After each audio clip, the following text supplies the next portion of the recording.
In the previous video, we explored the resurgence of the Neo-Elamite kingdom and its long struggle against the expanding power of Assyria. Elam had survived defeat, formed alliances with Babylonian leaders, and even achieved significant victories against its formidable enemies. Yet the political landscape of the Near East in the 7th century BC was extremely volatile. Rival kings, internal rebellions, and massive imperial campaigns would soon bring Elam into one of the most destructive conflicts of its history. In this episode, we will follow the dramatic events that unfolded during the final phase of the Neo-Elamite kingdom: the Great Coalition against Assyria, the devastating invasions of Elam, the sack of Susa, and the uncertain fate of the Elamite people themselves. This story is not only about the destruction of a kingdom, it is also about survival, cultural influence, and the transition to the age of the Persian Empire.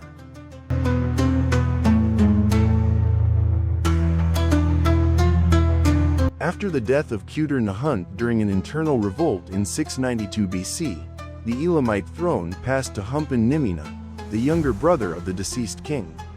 At this time, Babylonia was living under the constant threat of destruction by the Assyrian king Sennacherib, who sought vengeance for the capture and probable execution of his son by the Elamites. The Babylonians therefore placed their hopes in Humpan-Nimina, hoping that Elam could help resist Assyrian domination. In 691 BC, Humpan-Nimina marched toward Babylonia with a large coalition army.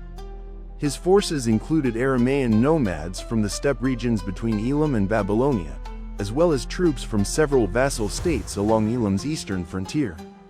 Among these allied regions were Elipi, Pasiru, Anshan, and Parswas. The mention of Parswas is particularly significant. In this context, it almost certainly corresponds to the region of Fars, and a generational calculation suggests that the local ruler may already have belonged to the Achaemenid family, ancestors of the future Persian great kings. The coalition army eventually confronted the Assyrians in a major battle at Halule, on the banks of the Tigris River. The outcome of the battle is difficult to determine with certainty. Assyrian annals describe it as a great victory for Sennacherib. In contrast, the Babylonian Chronicles simply states, Assyria was defeated.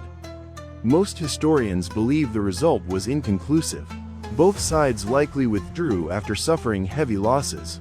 But the decisive moment was still to come.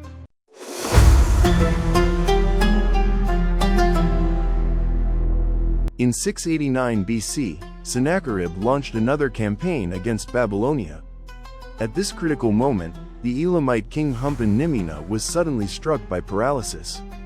Because of this unexpected illness, Elam could not send troops to assist its Babylonian allies. Without Elamite support, Babylon stood alone against the Assyrian army. Sennacherib ultimately captured and destroyed the ancient city, one of the most important cultural and religious centers of the Near East. Babylon would remain in ruins for 11 years, until it was rebuilt by one of Sennacherib's sons. For Elam, this event marked the beginning of a period of increasing instability.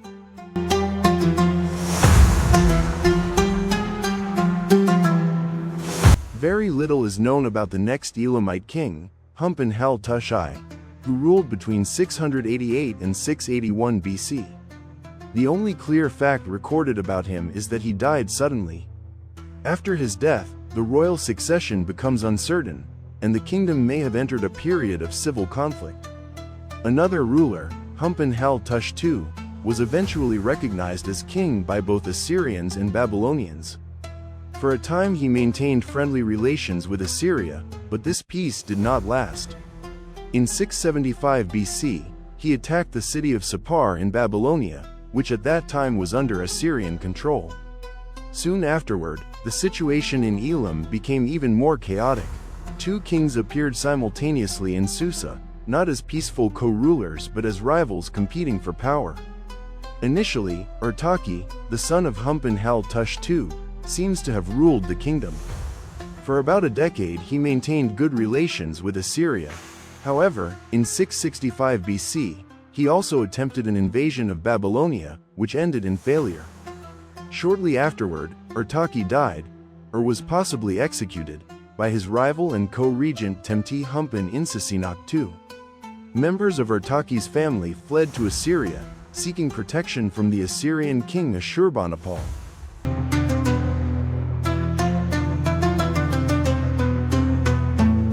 The middle of the 7th century BC was a disastrous time for Elam. Across the Near East, many rulers attempted to end Assyrian domination. This time, however, the rebellion was led by an unexpected figure, Shamasamukin, the brother of Ashurbanipal and the vassal king of Babylonia. Temti Humpan Insasinak, known in Assyrian sources as Tumen, joined this massive anti-Assyrian coalition. Before the fate of Babylonia could be decided, however, Ashurbanipal launched a preemptive invasion. In 653 BC, the Assyrian army marched into Elam. The decisive battle occurred on the banks of the Ulai River, where the Elamite forces were defeated.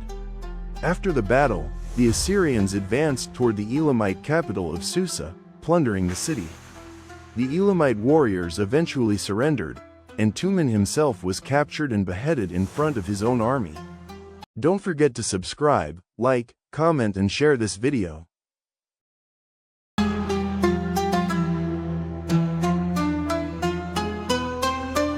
After the victory, Ashurbanipal reorganized the political structure of Elam. He placed Humpan Nikas II, the son of Artaki, on the throne of Elam. Another brother, Atta Hameti Insasinak, became viceroy in Susa, while a third brother, Tamarit, ruled a separate kingdom in Hetali. However, this arrangement quickly collapsed. As soon as the Assyrian army withdrew, Humpan Nikas joined a new pro-Babylonian alliance that included regions stretching from Media to Judah. Soon afterward, he was deposed by Tamarit. Tamarit attempted to reunify Elam, but instead triggered a large-scale civil war. By the time Ashurbanipal launched another campaign against Elam in 648 BC, the country had fragmented into multiple rival kingdoms. At least 3 rulers existed simultaneously: Tamarit, Humpan Hal-Tush III, ruling in Dur Untaz and Madaktu, Humpan Ahpi, ruling in Pupila.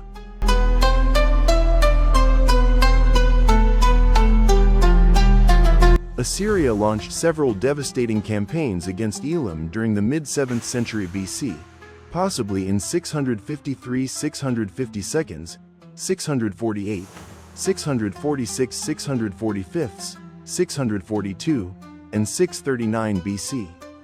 During one of these campaigns, an interesting figure briefly appears in the records: Cyrus I, the grandfather of Cyrus the Great. Cyrus I sent gifts to the Assyrian king and handed over his son Uruku as a hostage, a typical gesture of submission. In 646 or 645 BC, Susa suffered the most catastrophic destruction in its history. The Assyrians looted the city, devastated the region, and attempted to eliminate Elam as a political power forever.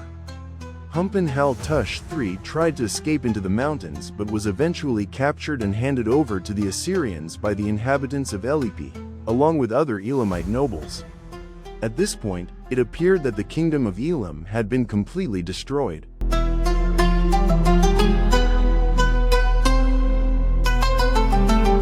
Despite the devastation, Elam did not disappear entirely.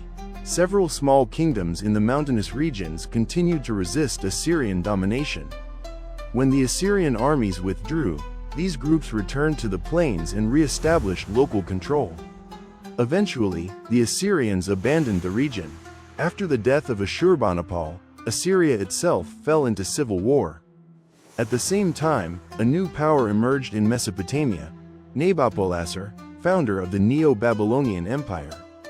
In an effort to gain support in the region, Nabopolassar returned the statues of the Elamite gods that the Assyrians had taken from Susa.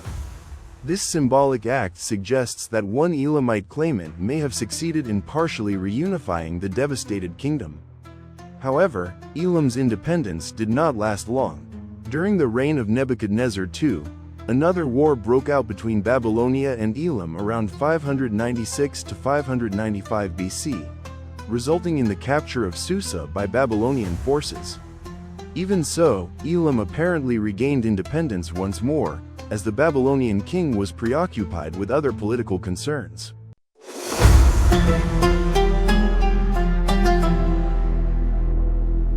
The final end of Elam remains uncertain. It is likely that the kingdom eventually recognized the supremacy of Cyaxares, the king of Media, becoming a semi-independent frontier province.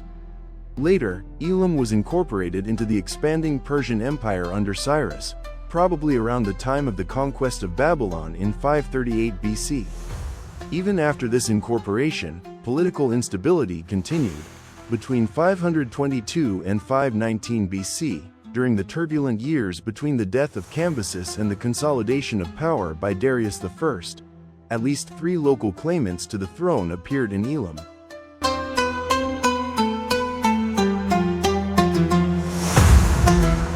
Although Elam disappeared as an independent state, its cultural influence did not vanish. Elamite traditions had a significant impact on Old Persian culture. For example, Elamite artistic styles influenced the sculpture of the Achaemenid period, particularly during the reign of Darius I. The Elamite language also continued to play an important role. It remained an administrative language in Fars until the 5th century BC. Interestingly, however, Elamite cuneiform writing does not appear to have influenced the development of the Old Persian cuneiform script.